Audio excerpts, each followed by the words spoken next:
How's it going, guys? Hope you're all doing well.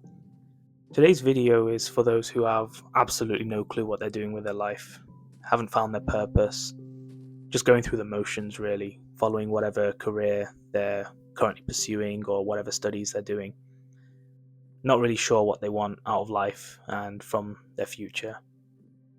And I want to start by saying that if you're even in this position to ask the question of purpose, it automatically means that you're in a different level of life to most of current humanity, because there are a lot of people who are literally in survival mode where their biggest concern is what they're putting on their plate that day to eat. So just understand that if you're even at this level, it means that you're essentially in the top 5-10% of humanity. And that's not to shame you in any way. It's not to say that your problems don't matter or don't exist, but it's just to give you some perspective that not everyone will even get to this position of existential questions. They'll literally spend their entire life in survival mode. You may have heard of the Maslow's hierarchy of needs. That's what I'm referring to here. These sort of questions around purpose and life's work and motivation, they all belong in a separate level within Maslow's hierarchy. I'll put it up on the screen now. Well, here's the thing. Suffering is a feature of life in general, and it will exist at every level. It doesn't matter which one you're at. People seem to have this idea that problems disappear when you get a bit more money or when you have better relationships, but that's just not the case.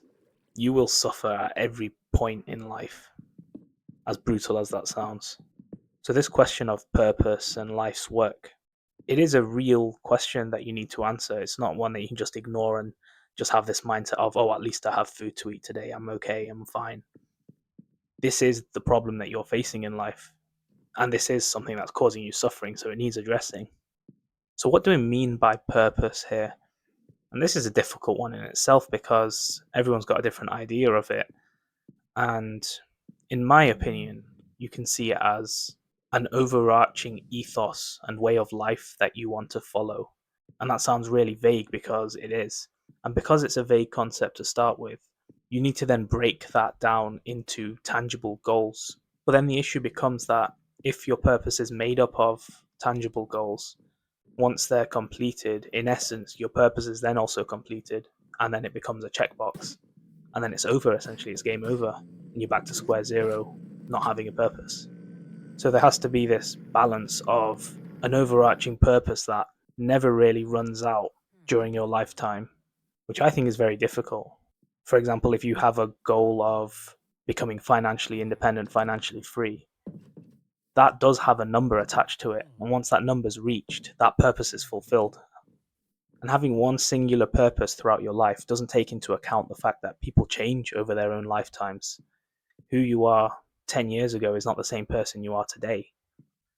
So that purpose may become outdated with time, and you may even just lose interest in it altogether. So that's why I don't personally agree with the single tracked mind when it comes to purpose and just having one for your entire life. Instead, I think it has to match the phases of your life as you go along and needs re-evaluating often, almost like chapters in your own story, where once one chapter closes, that's when you stop pursuing that particular purpose. Or once you've fulfilled it, then you have to then find another one that's in line with who you've become. So in my life, for example, over the years, my purpose has always been academic related, going through the levels there, because that is an almost never ending cycle if you want it to be.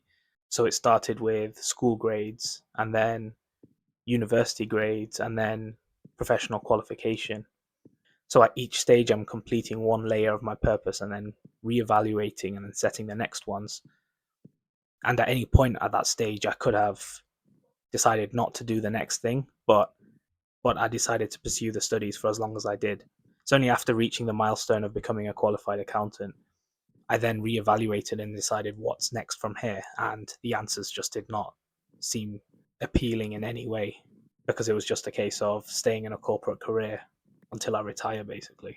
And to me personally, that seems more like a nightmare than a dream, despite how people might think that's a good outcome and that I'm lucky to even have that opportunity, which I can see from one end, but I've lived the reality of doing that kind of work, and I know that it's not right for me.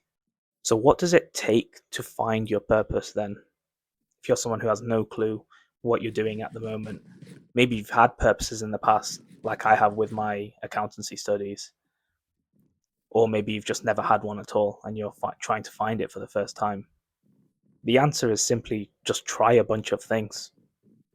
I talked about this in the last video where you picture a loaded gun and you just fire at everything, just keep firing shots and see what lands. The worst thing to do in this scenario is to just do nothing, essentially. There are times where doing nothing can help, but this is not one of them.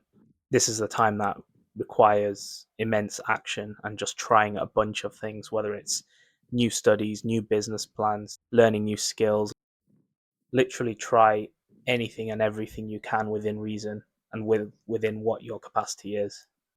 The only caveat here that I would make is to ensure that whatever you try has a factor of reversibility involved. What I mean by that is don't try something criminal and then end up with a criminal record which you can't go back from. Or if you suddenly decide that you want to start a family, that's not something you can reverse either, because once it's started, that's with you for life. You can't just give up on that. Try absolutely anything and everything, but just keep in mind this concept of reversibility, because that is something that can come back to bite you in the future, whereas everything else will not. It'll just be a learning experience.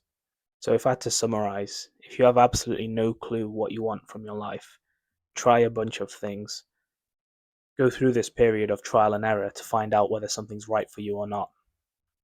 And set short-term and long-term goals on the back of that, but don't be afraid to reevaluate if enough time passes and you feel like you may have changed since the time you set those goals, and set that purpose. And keep reversibility in mind. Don't do anything silly that you can't take back. If you can take it back, do something silly. It's not a problem. The world is silly at the end of the day, so you will just be matching its energy. Don't get too hung up on it.